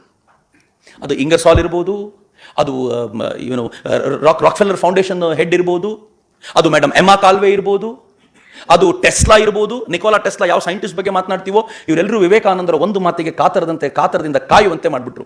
ಯಾರನ್ನ ನಾವು ಗೌರವಿಸ್ತೀವೋ ಅವರೇ ವಿವೇಕಾನಂದರ ಭಕ್ತರಾದ್ಮೇಲೆ ನಮ್ಮ ಕಥೆ ಏನು ಅಂತ ಜನ ಕಾಮನ್ ಆಗಿ ಆಗೋದ್ರಲ್ಲಿ ಬಹಳ ವಿಶೇಷ ಇಲ್ಲ. ವಿವೇಕಾನಂದರು ಒಂದು ಸೈಕೆಯನ್ನು ಬದಲಾವಣೆ ಮಾಡುವಂಥ ದೊಡ್ಡ ಪ್ರಯತ್ನ ಮಾಡಿಬಿಟ್ಟಿದ್ರು. ಬಹಳ ಚೆನ್ನಾಗಿ ಗೊತ್ತಿರಲಿ ಮಿತ್ರರೇ, ವಿವೇಕಾನಂದರು ಅಮೆರಿಕಾದಲ್ಲಿದ್ದಷ್ಟು ದಿನ ಇದ್ರಲ್ಲ, ತಕ್ಷಣಕ್ಕೆ ಇಂಗ್ಲೆಂಡಿಗೆ ಧಾವಿಸ್ತಿಲ್ಲ. ಇಂಗ್ಲೆಂಡಿಗೆ ಹೋಗಿದ್ದು ಯಾವಾಗ ಗೊತ್ತಾ? ಅಮೆರಿಕಾದಲ್ಲಿ ಮೋಸ್ಟ್ ಪಾಪ್ಯುಲರ್ ಸೈಂಟ್ ಅನ್ನುವಂಥ ಬಿರುದನ್ನು ಪಡ್ಕೊಂಡ ಮೇಲೆ ಇಂಗ್ಲೆಂಡಿಗೆ ಕಾಲಿಟ್ಟಿತ್ತು. ಯಾಕೆಂದರೆ ಅವರಿಗೆ ಗೊತ್ತಿತ್ತು, ನಾನು ಮೊದಲೇ ಇಂಗ್ಲೆಂಡಿಗೆ ಹೋದರೆ ನಾನು ಗುಲಾಮಿ ರಾಷ್ಟ್ರದ ಪ್ರತಿನಿಧಿ ಅಷ್ಟೇ, ಅಮೆರಿಕಾದಲ್ಲಿ ಪಾಪ್ಯುಲರ್ ಆಗಿ ಇಂಗ್ಲೆಂಡಿಗೆ ಹೋದರೆ ಅಮೆರಿಕಾದಲ್ಲಿ ಪಾಪ್ಯುಲರ್ ಆದ ಸೈಂಟ್ ಅಂತ ಇಂಗ್ಲೆಂಡಿನ ಕಾಲಿಗೆ ಬಿದ್ದು ಸ್ವಾಗತ ಮಾಡ್ತಾರೆ ಅಂತ ಗೊತ್ತಿತ್ತು ಸ್ವಾಮಿ ವಿವೇಕಾನಂದರಿಗೆ. ಇಟ್ ವಾಸ್ ಬ್ರಿಲಿಯಂಟ್, ಆ ವಿಚಾರದಲ್ಲಿ. ಅಲ್ಲಿಗೆ ಹೋಗಿ ಕಾಲಿಟ್ಟಾಗ ಸ್ವಾಮಿ ವಿವೇಕಾನಂದರು ಆ ಇಂಗ್ಲೆಂಡ್ನಲ್ಲಿ ಮಾಡಿದ ಪ್ರಭಾವ ಇದೆಯಲ್ಲ, ಇಂಗ್ಲೆಂಡಿನಲ್ಲಿ ಅದೇ ಜನಕ್ಕೆ ಭಾರತದ ಸತ್ವವನ್ನ, ಹಿಂದೂ ಧರ್ಮದ ಸತ್ವವನ್ನ ಹೇಗೆ ಎತ್ತಿ ಹಿಡಿದ್ರು ಅಂತಂದ್ರೆ ಅಲ್ಲೊಂದು ಹೊಸ ಆಂದೋಲನಕ್ಕೆ ಎಲ್ಲ ಬೇಕಾಗಿರುವ ವ್ಯವಸ್ಥೆ ರೂಪುಗೊಳ್ತು. ವೇದಾಂತ ತತ್ವಕ್ಕೆ ಬೇಕಾಗಿರುವಂತ, ಪ್ರಚಾರಕ್ಕೆ ಬೇಕಾಗಿರುವಂತ ಕೆಲಸವನ್ನು ಮಾಡಿದ್ರು. ತಮ್ಮ ಸೋದರ ಸನ್ಯಾಸಿಗಳು ಹೇಳಿದ್ರು, ಬರಬೇಕಿಲ್ಲಿ ನೀವು ಭಾರತದ ಪರವಾದ, ಹಿಂದೂ ಧರ್ಮದ ಪರವಾದ ವಿಚಾರವನ್ನು ಹೇಳಲಿಕ್ಕೆ ನೀವು ಬರಬೇಕು ಅಂತಂದಾಗ ಸೋದರ ಸನ್ಯಾಸಿಗಳು ಹೇಳಿದ್ರು, ಹೋಗಪ್ಪ ನಾವು ಬರಲ್ಲ, ನಾವಿಲ್ಲೇ ಇರ್ತೀವಿ, ಸಾಧನೆ ಮಾಡ್ಕೊಂಡು ಹಾಯಾಗಿರ್ತೀವಿ. ವಿವೇಕಾನಂದರು ಬರೀ ಸಾಧನೆಗೋಸ್ಕರ ಬಂದವರಲ್ವಲ್ಲ, ಅವ್ರಿಗೆ ಕೆಲಸ ಬೇರೆನೂ ಇತ್ತಲ್ಲ. ಸ್ವಾಮೀಜಿ ಹೇಳಿದ್ರು, ನೀವು ಬರದೇ ಹೋದ್ರೆ ಅಷ್ಟೇ ಹೋಯ್ತು, ನಾನು ಕೊನೆ ಉಸಿರಿನವರೆಗೂ ಈ ಕೆಲಸ ಮಾಡ್ತೀನಿ, ಬಂದರೆ ಬನ್ನಿ, ಬಿಟ್ಟರೆ ಬಿಡಿ, ನಾನೇ ಮಾಡ್ತೀನಿ ಅಂತ. ಕೊನೆಗೆ ಒಬ್ಬ ಸೋದರ ಸನ್ಯಾಸ ಆಯ್ತು, ನಾನು ಬರ್ತೀನಿ ಅಂತ ಬಂದರು. ಅಲ್ಲಿ ಬಂದು ವೇದಾಂತದ ಚಟುವಟಿಕೆಗಳು ಶುರುವಾದವು. ವೇದಾಂತದ ಚಟುವಟಿಕೆಗಳು ಶುರುವಾಗೋದ್ರೊಂದಿಗೆ ಇಷ್ಟಕ್ಕೆ ಮುಗಿಲಿಲ್ಲ. ಸ್ವಾಮಿ ವಿವೇಕಾನಂದರು ಹೆಂಗ್ ಮಾಡಿದ್ರು ಅಂತಂದ್ರೆ, ವೆರಿ ಇಂಟ್ರೆಸ್ಟಿಂಗ್ ಫ್ಯಾಕ್ಟ್, ಕ್ರೊಪೊಟ್ಕಿನ್ ಅಂತ ಒಬ್ಬ ಕ್ರಾಂತಿಕಾರಿಯನ್ನ, ರಷ್ಯನ್ ಕ್ರಾಂತಿಕಾರಿನ ಅಲ್ಲಿದ್ದಾಗ ಅವ್ರು ಭೇಟಿಯಾದರು. ಭೇಟಿಯಾಗಿ ಆ ಕ್ರಾಂತಿಕಾರಿಗಳು ಹೇಳಿದರು, ಮುಂದೊಂದು ದಿನ ಮೈ ಬಾಯ್ಸ್ ವೆಲ್ಕಮ್, ನಮ್ಮ ಹುಡುಗರು ಬರ್ತಾರೆ, ಬಂದಾಗ ಬಾಂಬ್ ತಯಾರು ಮಾಡೋದು ನಮ್ಮ ಹುಡುಗರಿಗೂ ಹೇಳ್ಕೊಡ್ತೀರಾ ಅಂದರು ವಿವೇಕಾನಂದರು. ಮಿತ್ರ, ನಾನು ಈ ಸಂದರ್ಭದಲ್ಲಿ ಹೇಳಲಿಕ್ಕೆ ಇಚ್ಛೆ ಪಡ್ತೀನಿ, ಮುಂದೆ ಸೋದರಿ ನಿವೇದಿತಾ ಸಂಪರ್ಕಕ್ಕೆ ಬಂದಂತ, ವಿವೇಕಾನಂದರ ಪ್ರಭಾವದಿಂದ ನಿವೇದಿತಾ ಸಂಪರ್ಕಕ್ಕೆ ಬಂದ ಹೇಮಚಂದ್ರ ದಾಸ್ ಕಾನುಂಗೋ ಅನ್ನುವಂಥ ಬಂಗಾಳಿ ತರುಣನೊಬ್ಬ ಅಕ್ಕನ್ ಬಂದು ಕೇಳ್ತಾನೆ, ಅಕ್ಕ ನಾನು ದೇಶಕ್ಕೋಸ್ಕರ ಏನಾದರೂ ಮಾಡಬೇಕು, ಏನು ಮಾಡಬೇಕು? ಅಕ್ಕ ಹೇಳಿದ್ಲು, ಲಂಡನ್ನಿಗೆ ಹೋಗು, ಬಾಂಬ್ ತಯಾರು ಮಾಡೋದನ್ನು ಕಲ್ತ್ಕೊಂಬ, ಅಷ್ಟೇ, ಇನ್ನೇನು ಮಾಡ್ತೀಯ? ಏನ್ ಮಾಡಿದಂತೆ ಗೊತ್ತಾ? ಮನೆಗೆ ಹೋಗಿ ಅಪ್ಪ ಅಮ್ಮನ ಜೊತೆ ಜಗಳ ಮಾಡಿ ತನ್ನ ಪಾಲಿನ ಆಸ್ತಿಯನ್ನ ಗಲಾಟೆ ಮಾಡಿ ಕಿತ್ಕೊಂಡ, ಮಾರಿದ, ಬಂದಿರೋ ದುಡ್ಡು ಲಂಡನ್ನಿಗೆ ಹೋದ. ಕ್ರೊಪೊಟ್ಕಿನನ್ನು ಭೇಟಿ ಮಾಡಿದ. ಅವನಿಗೆ ಹೇಳಿದ, ಇಂಡಿಯಾದಿಂದ ಬಂದಿದ್ದೀನಿ, do teach me how to prepare bomb ಅಂದ. Do you know Vivekananda? Yes, ಹಾಗಿದ್ಮೇಲೆ ಕಲಿಸ್ಕೊಡ್ತೀನಿ ಬಾ. ಯಾಕೆಂದರೆ ಸ್ವಾಮೀಜಿ ಹೇಳಿ ಹೋಗಿದ್ದಾರೆ, ನಮ್ಮ ಹುಡುಗರು ಬಂದಾಗ ಬಾಂಬ್ ತಯಾರು ಮಾಡೋದು ಹೇಳ್ಕೊಡು ಅಂತ ಹೇಳಿ. ಹಾಗೆ ಬಾಂಬ್ ತಯಾರು ಮಾಡೋದನ್ನು ಕಲ್ತ್ಕೊಂಡು ಬಂದ. ಭಾರತ ಹೊರಗಡೆ ಇರುವಂಥ ಜನರ ಸೈಕ್ ಚೇಂಜ್ ಆಗಬೇಕಾಗಿದೆ ಅಂತ, ಅವರ ಸೈಕೆ ಚೇಂಜ್ ಆಗಬೇಕಾಗಿದೆ ಅಂತ ಸ್ವಾಮಿ ವಿವೇಕಾನಂದರು ಆ ಪ್ರಖರವಾಗಿರುವಂಥ ಚಿಂತನೆಯನ್ನು ಮಂಡಿಸಿ ಅಲ್ಲಿಂದ ಭಾರತಕ್ಕೆ ಬಂದ್ರಲ್ಲ, ಇಲ್ಲೂ ಕೆಲಸ ಬಹಳ ಇತ್ತು ಅವರಿಗೆ. ಅವರು ಕೊಲಂಬೋದಿಂದ ಆಲ್ಮೋರಾಕ್ಕೆ ತಿರುಗಾಡ್ತಾ ಇಡೀ ರಾಷ್ಟ್ರವನ್ನು ಸುತ್ತಾಡಿ ಅದ್ಭುತವಾದ ಭಾಷಣಗಳ ಮೂಲಕ ಜನರನ್ನು ಜಾಗೃತಗೊಳಿಸಿದರು. ವಿವೇಕಾನಂದರು ಮಾತಾಡ್ತಿದ್ದ ಎಲ್ಲವೂ ಕೂಡ ವಿದ್ರೋಹದ ಮಾತುಗಳೇ. ಯಾಕೆ ಅಂತಂದ್ರೆ ವಿವೇಕಾನಂದರಿಗೆ ಇಲ್ಲಿ ಕಡಿಮೆ ಅವಮಾನ ಏನೂ ಆಗಲಿಲ್ಲ. ಜಗತ್ತನ್ನು ಅಲಗಾಡಿಸಿ ಬಂದಂತಹ 35ರ ತರುಣ ಸನ್ಯಾಸಿ ಭಾರತಕ್ಕೆ ಬಂದಾಗ ಇಲ್ಲಿ ಅವರಿಗೆ ಯಾವುದಾದ್ರೂ ರೈಲ್ವೆ ಸ್ಟೇಷನ್ಗಳಲ್ಲಿ, ಹೋಟೆಲ್ಗಳಲ್ಲಿ ಹೋಗುವಂತ ಅನುಮತಿ ಇರಲಿಲ್ಲ. Indians and dogs are not allowed ಅಂತ. ಪಾಪ್ಯುಲರ್ ಸೈಂಟ್, ಎಂಟ್ರಿ ಇರಲಿಲ್ಲ. ಅವ್ರ ಜೊತೆ ವಿದೇಶಿ ಜನ ಬರ್ತಿದ್ರಲ್ಲ, ಅದು ಜೋಸೆಫಿನ್ ಮ್ಯಾಕ್ಲಾಯ್ಡ್ ಇರ್ಬೋದು, ಅದು ಸೋದರಿ ನಿವೇದಿತಾ ಇರ್ಬೋದು, ಅವ್ರು ಹೋಗಿ ಹೋಟೆಲ್ ಅಲ್ಲಿ ಗಲಾಟೆ ಮಾಡ್ತಿದ್ರು. ವಿವೇಕಾನಂದರು, ಬೇಡ ಸುಮ್ಮನಿರಿ, ಗುಲಾಮರಿಗೆ ಇದೇ ಡಿಸರ್ವ್ ಆಗೋದು ಅಂತ. ಕಾಶ್ಮೀರದ ರಾಜ ವಿವೇಕಾನಂದರ ಚಿಂತನೆಯನ್ನು ಗಮನಿಸಿ ವಿವೇಕಾನಂದರಿಗೆ ಬೇಕಾಗುವಂತ ಜಾಗವನ್ನು ಕೊಡ್ತೀನಿ ಗುರುಕುಲ ಕಟ್ಟಲಿಕ್ಕೆ ಅಂತ ಕೇಳಿಕೊಂಡಾಗ, ಎಲ್ಲ ಕೊಡೋ ವ್ಯವಸ್ಥೆ ಆಗಿದ್ದಾಗ ಬ್ರಿಟಿಷರು ಅನುಮತಿ ಕೊಡಲಿಲ್ಲ ಅನ್ನೋ ಕಾರಣಕ್ಕೋಸ್ಕರ ನಿರಾಕರಿಸಬೇಕಾಗುತ್ತೆ. ನಿಮ್ಗೆ ಆಶ್ಚರ್ಯ ಅನಿಸಬಹುದು ನಾನು ಹೇಳಿದ್ರೆ, ಸ್ವಾಮಿ ವಿವೇಕಾನಂದರ ಹಿಂದೆ ಗೂಢಚಾರರು ಹೆಂಗ್ ತಿರುಗಾಡ್ತಾ ಇದ್ರು ಅಂತಂದ್ರೆ, ಅಕ್ಕ ನಿವೇದಿತಾ ಒಂದು ಲೆಟರ್ ಬರೀತಾಳೆ ತನ್ನ ಫ್ರೆಂಡ್ ಒಬ್ಬಳಿಗೆ, UK ಇರುವಂತ ಫ್ರೆಂಡ್ಗೆ ಬರೆದು ಹೇಳ್ತಾಳೆ, ತಲೆ ಕೆಟ್ಟಿದೆ ಸರ್ಕಾರಕ್ಕೆ, ಈ ಸಂತನ ಹಿಂದೆ ಗೂಢಚಾರನ ಬಿಟ್ಟಿದ್ದಾರೆ, ಏನಾಗಿದೆ ಇವರಿಗೆ ಅಂತ. ಆದರೆ ವಿವೇಕಾನಂದರ ಹೃದಯದೊಳಗೆ ಸ್ವಾತಂತ್ರ್ಯದ ಅಗ್ನಿ ಜ್ವಲಿಸ್ತಾ ಇಲ್ಲ ಅಂತ ತಿಳ್ಕೊಳ್ತೀರೇನು? ನಮ್ಗೆಲ್ಲರಿಗೂ ವಿವೇಕಾನಂದರನ್ನ ಧ್ಯಾನ ಮಾಡ್ತಾ ಇರೋ ಸಂತಂತರ ನೋಡಿ ಆಗೋಗ್ಬಿಟ್ಟಿದೆ. ಆದರೆ ವಿವೇಕಾನಂದರು ಬರೀ ಧ್ಯಾನಕ್ಕಷ್ಟೇ ಸೀಮಿತರಾದವರಲ್ಲ, ಅವರ ಆಯಾಮ ಭಿನ್ನವಾಗಿಯೇ ಇತ್ತು. ಸ್ವಾಮಿ ವಿವೇಕಾನಂದರು ತನ್ನ ಶಿಷ್ಯೆಯೊಬ್ಬಳಿಗೆ, ವಿದೇಶದಲ್ಲಿರೋ ಶಿಷ್ಯೆಯೊಬ್ಬಳಿಗೆ ಪತ್ರ ಬರೀತಾರೆ. ಏನು ಬರೀತಾರೆ ಗೊತ್ತೇನು? ಗೂಸ್ ಬಂಪ್ಸ್ ಮಿತ್ರರು, ನನಗೆ ಆ ಪತ್ರ ನೆನಪಿಸ್ಕೊಂಡಾಗಲೆಲ್ಲ ಹಿಂಗಾಗತ್ತೆ. ಏನು ಬರೀತಾರೆ ಗೊತ್ತಾ? ನಿನ್ನ ದೇಶದ ಜನ, ಇಂಗ್ಲೆಂಡಿನ ಶಿಷ್ಯೆಗೆ ಬರೆಯೋದು, ನಿನ್ನ ದೇಶದ ಜನ ನನ್ನ ದೇಶದ ಜನರ ಮೇಲೆ ಮಾಡ್ತಾ ಇರುವಂಥ ಅತ್ಯಾಚಾರವನ್ನು ಕಂಡು ಸುಮ್ಮನಿರಬೇಕು ಅಂತ ಎಕ್ಸ್ಪೆಕ್ಟ್ ಮಾಡ್ತೀಯ ನನ್ನನ್ನು? ನನಗೆ ಆಗ್ತಾ ಇಲ್ಲ ಸುಮ್ಮನಿರ್ಲಿಕ್ಕೆ. ನನಗೊಂದು ಆಸೆ ಇದೆ, ನನ್ನನ್ನ ಬ್ರಿಟಿಷರು ನಡು ರಸ್ತೆಯಲ್ಲಿ ಗುಂಡಿಟ್ಟು ಸಾಯಿಸಬೇಕು ಅಂತ ನನಗೆ ಆಸೆ ಇದೆ. ವಿವೇಕಾನಂದರು ಬರೆಯೋದು, ನನ್ನನ್ನ ಬ್ರಿಟಿಷರು ನಡು ರಸ್ತೆಯಲ್ಲಿ ಗುಂಡಿಟ್ಟು ಸಾಯಿಸಬೇಕು ಅಂತ ನನಗೆ ಆಸೆ ಇದೆ. ಆಗ ಈ ದೇಶದ ಸಂತನೊಬ್ಬನನ್ನ ಈ ರೀತಿ ಸಾಯಿಸೋದನ್ನು ಕಂಡು ಈ ದೇಶದ ಕೋಟ್ಯಂತರ ಜನ ಎದ್ದು ಬರ್ತಾರಲ್ಲ, ಅವರು ನಿನ್ನ ಜನಾಂಗದವರನ್ನ ಸಮುದ್ರಕ್ಕೆ ತಳ್ಳೋದನ್ನ ನೀನೇ ನೋಡ್ತೀಯ ಅಂತ ಬರೀತಾರೆ. ನಂಗೆ ಬಹಳ ಕಷ್ಟ ಆಗುತ್ತೆ ಅದನ್ನು ಓದಬೇಕಾದಾಗ, ಯಾವ ಥರದ ಸಂಕಟದ ಮೂಲಕ ಹಾದು ಹೋಗಿರ್ಬೋದು ಅಂತ. ಮಿತ್ರ, ವಿವೇಕಾನಂದರ ಬದುಕು ಆರ್ಡಿನರಿ ಬದುಕಲ್ಲ. ಒಬ್ಬ ಅಯೋಗ್ಯ ಪತ್ರಕರ್ತ ವಿವೇಕಾನಂದರ ಬಗ್ಗೆ ಬರೀತಾ ಒಂದು ಪುಸ್ತಕ ಬಂತು, ನಂಗೆ ಗೊತ್ತಿಲ್ಲ ನೀವೆಲ್ಲ ನೋಡಿದಿರೋ ಇಲ್ವೋ, the monk as a man ಅಂತ. ಒಬ್ಬ ಸನ್ಯಾಸಿ ಸಾಧಾರಣ ಮನುಷ್ಯನಾಗಿದ್ದಾಗ ಹೆಂಗಿರ್ತಾನೆ ಅಂತ. ವಿವೇಕಾನಂದರು ಬಲು ಸಾಧಾರಣ ಮನುಷ್ಯರೇ. ಇವತ್ತಿನ ಕಾರ್ಯಕ್ರಮಕ್ಕೆ ಏನಾದರೂ ವಿವೇಕಾನಂದರು ಬಂದು ಕೂತ್ಕೊಂಡ್ರೆ ಫ್ರಂಟ್ ಲೈನೆಲ್ಲ ಕೂತ್ಬಿಡ್ತಾರೆ ಅಂತ ತಿಳ್ಕೊಳ್ಬೇಡಿ. ಎಲ್ಲೋ ಕೊನೆಯಲ್ಲಿ ಕೂತ್ಕೊಂಡು ಕೇಳ್ಕೊಂಡಿದ್ದು ಹೋಗ್ಬೋದಾಗಿದ್ದಂಥ ಸಾಮಾನ್ಯ ಮನುಷ್ಯ, even after the famous Vivekananda ಆದ ನಂತರವೂ ಕೂಡ. ವಿವೇಕಾನಂದರು ಹೇಗಿರ್ತಿದ್ರು ಅಂತಂದ್ರೆ, ಅಷ್ಟು ಫೇಮಸ್ ಆದ ನಂತರವೂ ಕೂಡ ಸ್ವಾಮಿ ವಿವೇಕಾನಂದರು ಅಲ್ಲಿಂದ ಹೊರಡುವಾಗ ಏನು ಹೇಳ್ತಾರೆ ಗೊತ್ತಾ? ನನಗೆ ಕೀರ್ತಿ ಮತ್ತು ಯಶಸ್ಸು ಎಲ್ಲ ಬೇಕಾಗಿಲ್ಲಪ್ಪ, ನಾನು ವಾಪಸ್ ನನ್ನ ದೇಶಕ್ಕೆ ಹೋಗಬೇಕು, ಇವೆಲ್ಲ ಬಟ್ಟೆ ಎಲ್ಲ ಬಿಚ್ಚಾಕಿ ಒಂದು ಕೌಪಿನ ಕಟ್ಕೊಂಡು ಜನರ ಮುಂದೆ ಭಿಕ್ಷಾಂದೇಹಿ ಅಂತ ತಿನ್ನಬೇಕು ಮತ್ತು ಗಂಗಾ ನದಿಯ ಆಸ್ಪಾಸಲ್ಲಿ ತಿರುಗಾಡ್ತಾ ಯಾವುದಾದ್ರೂ ಮರದ ಕೆಳಗೆ ಮಲ್ಕೋಬೇಕು, ಅದಕ್ಕೋಸ್ಕರ ನಾನು ಒದ್ದಾಡ್ತಾ ಇರೋದು ಅಂತ. ವಿವೇಕಾನಂದರು ಇದ್ದಿದ್ದು ಹಂಗೆ. ಅವರ ಓಡಾಟ, ಅವರ ಒಳಗಿನ ಈ ಬೇಗುದಿ, ಒಂದು ಕಡೆ ಹೊರಗಡೆ ಸಂತನ ಥರ ಕಾಣಿಸ್ಕೊಂಡ್ರು, ಒಳಗಿದ್ದ ರಾಜಸಿಕ ವ್ಯಕ್ತಿತ್ವ, ಇವೆಲ್ಲವೂ ಹೆಂಗಿತ್ತು ಅಂತಂದರೆ ವಿವೇಕಾನಂದರ ದೇಹ ಜರ್ಜರಿತವಾಗಿ ಹೋಗಿತ್ತು. ವಿವೇಕಾನಂದರು ಮಾಡಿದ ಕೆಲಸದ 1% ಮಾಡಿದರೆ ನಮ್ಮದು ನಿಮ್ಮದು ದೇಹ ಬರ್ಸ್ಟ್ ಆಗೋಗುತ್ತೆ. ಆದರೆ ವಿವೇಕಾನಂದರ ದೇಹವನ್ನು ಉಳಿಸ್ಕೊಂಡಿದ್ದಾರೆ, ಯಾಕಂದರೆ ಬೇಕಾಗಿತ್ತಲ್ಲ, 39 ವರ್ಷ ಆದರೂ ಇರಬೇಕಿತ್ತಲ್ಲ. ಅವ್ರ ಕಾಯಿಲೆಗಳು ಹೆಂಗಿದ್ವು ಅಂತಂದರೆ ಮಿತ್ರರೇ, ಅವರಿಗೆ ಒಂದು ಕಣ್ಣು ಕಾಣ್ತಾ ಇರಲಿಲ್ಲ ಪೂರ್ತಿಯಾಗಿ. ಕೊನೆಗಾಲದಲ್ಲಿ ಅವ್ರ ಕೈಯಿಂದ ಹಿಂಗೆ ಮುಟ್ಟಿದ್ರೆ ಕೈ ಜೀವ ಹೋಗೋ ಥರ ನೋಯ್ತಿತ್ತು ಅವರಿಗೆ. ಅವ್ರು ಒಂಥರ ಶುಗರ್ ಪೇಷಂಟ್ ಥರ ಇದ್ರು. ಅವ್ರು ಏನೇನು ಬೇಕೋ ಅದನ್ನು ತಿನ್ಲಿಕ್ಕೆ ಆಗ್ತಿರ್ಲಿಲ್ಲ. ಒಂದ್ಸಲ ಡಾಕ್ಟರ್ ಬಂದು ಹೇಳಿದ್ರು 21 ದಿನ ನೀರು ಕುಡಿಬಾರ್ದು ಅಂತ. ನೀರು ಕುಡಿದಿಲ್ಲ ಮನುಷ್ಯ. ಹಿಲ್ ಸ್ಟೇಷನ್ಗೆ ಹೋಗಿ ರೆಸ್ಟ್ ತಗೋಬೇಕು ಅಂತ ಹೇಳ್ತಿದ್ರು, ರೆಸ್ಟ್ ತಗೊಂಡ್ರು, ಆದರೆ ಒಳಗಿನ ಬೇಗುದಿ ನಿಲ್ತಿರ್ಲಿಲ್ಲ. ಆ ಪತ್ರಕರ್ತ ಬರೀತಾನೆ, ವಿವೇಕಾನಂದ ಅಂತಂದರೆ ನಾವು ತಿಳ್ಕೊಂಡಿರುವಂಥ ಮಹಾನ್ ವ್ಯಕ್ತಿ ಏನಲ್ಲ, ರೋಗಗಳ ಆಗರವಾಗಿದ್ದ ಅಂತ. ನಂಗೆ ಅಯೋಗ್ಯ, ನಿಂತರ AC ರೂಮಲ್ಲಿ ಕೂತಿರಲಿಲ್ಲ ಅವರು, ಹಗಲು ರಾತ್ರಿ ತಿರುಗಾಡ್ತಾ ಇದ್ರು. ಅವ್ರ ಪರಿಸ್ಥಿತಿ ಹೇಗಿತ್ತು ಅಂತ ಅರ್ಥ ಮಾಡ್ಕೊಂತ ಹೇಳಬೇಕು ಅಂತ. ಇಷ್ಟಕ್ಕೂ ಯಾರ್ದಾದ್ರೂ ಪರಿಚಯ ಮಾಡ್ಕೊಡ್ಬೇಕಾದ್ರೆ ಚಕ್ರವರ್ತಿ ಸೂಲಿಬೆಲೆಯವರು, ಇವರಿಗೆ ಡಯಾಬಿಟಿಸ್ ಇದೆ, ಇವರಿಗೆ ಬ್ಲಡ್ ಪ್ರೆಷರ್ ಇದೆ, ಇವರಿಗೆ ಈ ಥರದ ರೋಗ, ಯಾರಾದರೂ ಪರಿಚಯ ಮಾಡ್ಕೊಡ್ತಾರೇನು? ಒಂದು ಲೇಖನ ಬರೆಯೋದು ಹಂಗೇನು? ಒಂದು ಲೇಖನ ಬರೆಯೋದು ಒಬ್ಬ ಮನುಷ್ಯನ ಸಾಮರ್ಥ್ಯಗಳ ಆಧಾರದ ಮೇಲೆ ಬರೆದು ಕೊನೆಯಲ್ಲಿ 4 ಸಾಲು ಇಷ್ಟಾದರೂ ಕೂಡ ಈ ಥರದ ಕಾಯಿಲೆಗಳಿಂದ ಬಳಲ್ತಾ ಇದ್ದರೂ ಆ ಮನುಷ್ಯ ಇಷ್ಟೆಲ್ಲ ಮಾಡ್ದ ಅಂತ ಬರೀಬೇಕಾದ್ರೆ ಏನು ದುರಂತ ರೀ. ಮೈಂಡ್ಸೆಟ್ಟನ್ನು ಚೇಂಜ್ ಮಾಡೋ ಪ್ರಯತ್ನ ಅದು. ಆದರೆ ಒಳ್ಳೆಯ ಸಂಗತಿ ಏನು ಅಂತಂದರೆ, ಈ ದೇಶ ಅಂಥ ಜನರನ್ನು ನಿವಾಳಿಸಿ ಪಕ್ಕಕ್ಕೆ ಎಸ್ದು ಬಿಡುತ್ತೆ. ವಿವೇಕಾನಂದರನ ಹೃದಯದಲ್ಲಿ ಇನ್ನೂ ಜೋರಾಗಿ ಪ್ರತಿಷ್ಠಾಪಿಸಿಕೊಳ್ಳುತ್ತೆ ಅಂತ ಈ ಮೂರ್ಖರಿಗೆ ಅರ್ಥ ಆಗಲ್ಲ. ವಿವೇಕಾನಂದರು ಮಾತ್ರ ತಮ್ಮ ಜೀವಿತಾವಧಿಯ ಕೊನೆಯ ಕ್ಷಣದವರೆಗೂ ಇದನ್ನು ಮಾಡಿದರು. ಆದರೆ ಈ ಜ್ಯೋತಿಯನ್ನು ಯಾರಿಗಾದರೂ ಟ್ರಾನ್ಸ್ಫರ್ ಮಾಡಬೇಕಲ್ಲ. ನಿಮ್ಮ ಮನಸ್ಸಿನೊಳಗೆ ಒಂದು ಕಿಚ್ಚಿದ್ರೆ ಅದನ್ನು ಸರಿಯಾಗಿ ಟ್ರಾನ್ಸ್ಫರ್ ಮಾಡಿದ್ರೇ ಸಾಯ್ಲಿಕ್ಕೆ ಮನಸ್ಸಾಗೋದು, ಇಲ್ಲಾಂದ್ರೆ ಮನಸ್ಸಾಗಲ್ಲ. ಗುರು ಶಿಷ್ಯನನ್ನು ಹುಡುಕ್ತಾ ಇರ್ತಾನೆ ಅಂತ ಹೇಳ್ತಾರಲ್ಲ, ಎಲ್ಲರೂ ಹೇಳ್ತಾರೆ ಶಿಷ್ಯ ಗುರುವನ್ನು ಹುಡ್ಕೊಂಡು ಹೋಗಬೇಕು. ದ ಉಲ್ಟಾ ಇಸ್ ರೈಟ್. ಶಿಷ್ಯ ಗುರುವನ್ನು ಹುಡ್ಕೊಂಡು ಹೋಗಬೇಕು ಅಂತಿಲ್ಲ. ನೀವು ಸಮರ್ಥರಾಗಿದ್ದರೆ ತನ್ನ ಒಳಗಿನ ಕಿಚ್ಚನ್ನು ನಿಮಗೆ ಟ್ರಾನ್ಸ್ಫರ್ ಮಾಡಲಿಕ್ಕೆ ಅಂತ ಗುರುವೇ ಹುಡ್ಕೊಂಡು ಬರ್ತಾನೆ. ಇಲ್ಲ ಅಂದರೆ ನಾನು ನೆಮ್ಮದಿಯಿಂದ ಸಾಯ್ಲಿಕ್ಕೆ ಆಗಲ್ಲಪ್ಪ, ನೀನು ಕೊಟ್ಬಿಡ್ತೀನಿ ಅಂತ. ವಿವೇಕಾನಂದರು ಅಂತ ಗುರುವನ್ನು ಹುಡುಕ್ತಾ ಇದ್ರು. ಆ್ಯಂಡ್ ಇಂಟ್ರೆಸ್ಟಿಂಗ್ಲಿ ಅವ್ರಿಗೆ ಸಿಕ್ಕಿದ್ದು ಇಂಡಿಯಾದಲ್ಲ, UK-ನಲ್ಲಿ ಐರ್ಲೆಂಡಿನ ಹೆಣ್ಮಗಳು ನಿವೇದಿತಾ ಸಿಕ್ಕಿದ್ಲು. ನಿವೇದಿತಾರಿಗೆ ಪೂರ್ತಿ ಟ್ರಾನ್ಸ್ಫರ್ ಮಾಡಿದ್ರಲ್ಲ ತಮ್ಮ ಶಕ್ತಿಯನ್ನು. ಮಾಡಬೇಕಾದ್ರೆ ತಮ್ಮ ಸೋದರ ಸನ್ಯಾಸಿ ವಿವೇಕಾನಂದರು ಏನು ಹೇಳ್ತಾರೆ ಗೊತ್ತಾ? ನಿವೇದಿತಾಗೆ ನಾನೊಂದು ಟಾಸ್ಕ್ ಕೊಟ್ಟಿದ್ದೀನಿ, ಯಾರೂ ಅಡ್ಡ ಬರಬೇಡಿ, ಅವಳು ಮಾಡಬೇಕಾಗಿರೋ ಕೆಲಸನ ಅವಳಿಗೆ ಬಿಟ್ಬಿಡಿ ಅಂತ. ನಿವೇದಿತಾ ಆರಂಭದಲ್ಲಿ ಇಂಗ್ಲೆಂಡಿನ ಪ್ರೇಮ ಇತ್ತಲ್ಲ, ಆ ಪ್ರೇಮವನ್ನು ವಿವೇಕಾನಂದರು ಹಂತಕ್ಕೆ ಬಡ್ದು ಅದನ್ನು ಹೆಂಗೆ ಭಾರತ ಪ್ರೇಮವಾಗಿ ಕನ್ವರ್ಟ್ ಮಾಡ್ತಾರೆ ಅಂತಂದರೆ, ಮುಂದೆ ನಿವೇದಿತಾ ಭಾರತದಲ್ಲಿ ಹೆಣ್ಮಕ್ಳ ಶಾಲೆಯನ್ನು ತೆರೆದಾಗ ಆ ಶಾಲೆಯಲ್ಲಿ ಹೆಣ್ಮಕ್ಳನ್ನು ಕೂರಿಸ್ಕೊಂಡು ಒಂದು ಪ್ರಶ್ನೆ ಕೇಳ್ತಾಳೆ, ಮಕ್ಕಳೇ ಭಾರತದ ರಾಣಿ ಯಾರು? ಮಕ್ಕಳೆಲ್ಲ ಕ್ವೀನ್ ವಿಕ್ಟೋರಿಯಾ ಅಂತಾರೆ. ನಿವೇದಿತಾ ಕೋಪಿಸ್ಕೊಂಡು ಹೇಳ್ತಾರೆ, ಯಾರು ಹೇಳಿದ್ದು ಕ್ವೀನ್ ವಿಕ್ಟೋರಿಯಾ? ಅವಳು ಇಂಗ್ಲೆಂಡಿನ ರಾಣಿ. ಭಾರತದ ರಾಣಿ ಸೀತೆ, ಭಾರತದ ರಾಣಿ ಸಾವಿತ್ರಿ. ನೀವು ಅದನ್ನು ನೆನ್ಪಿಟ್ಕೊಳ್ಳಿ, ನೀವು ಅವರಂತೆ ಆಗಬೇಕೇ ಹೊರತು ಕ್ವೀನ್ ವಿಕ್ಟೋರಿಯಾ ಥರ ಅಲ್ಲ ಅಂತ ಹೇಳಿಕೊಟ್ಟವಳು ನಿವೇದಿತಾ. ಒಂದಷ್ಟು ಜನ ತರುಣರು ಅಕ್ಕನ ಹತ್ರ ಬರ್ತಾರೆ. She was most popular lady at that time. ಬಂಗಾಳದಲ್ಲಿ ಸಿಕ್ಕಾಪಟ್ಟೆ ಪಾಪ್ಯುಲರ್ ಆಕೆ, ಅಫ್ಕೋರ್ಸ್ ಇಡೀ ಭಾರತದಲ್ಲಿ. ಎಂಥ ಪಾಪ್ಯುಲರ್ ಆಗಿದ್ಲು ಅಂತಂದರೆ, ಒಂದಷ್ಟು ಜನ ಹುಡುಗರು ಬರ್ತಾರೆ, ಅಕ್ಕ ನಾವು ಒಂದು ಗೇಮ್ ಆಡಿಸಿದ್ವಿ, ನೀವು ಅದಕ್ಕೆ ಬಹುಮಾನ ಕೊಡ್ಲಿಕ್ಕೆ ಬರಬೇಕು. ಅಕ್ಕ ಭಾಳ ಖುಷಿಯಿಂದ ಕೇಳ್ತಾರೆ, ಏನು ಆಟ ಆಡಿಸಿದ್ರಿ? ಕ್ರಿಕೆಟ್ ಅಂತ. ಅಕ್ಕ ಹೇಳ್ತಾನೆ, ನಾನು ಬರಲ್ಲ ಅದಕ್ಕೆ.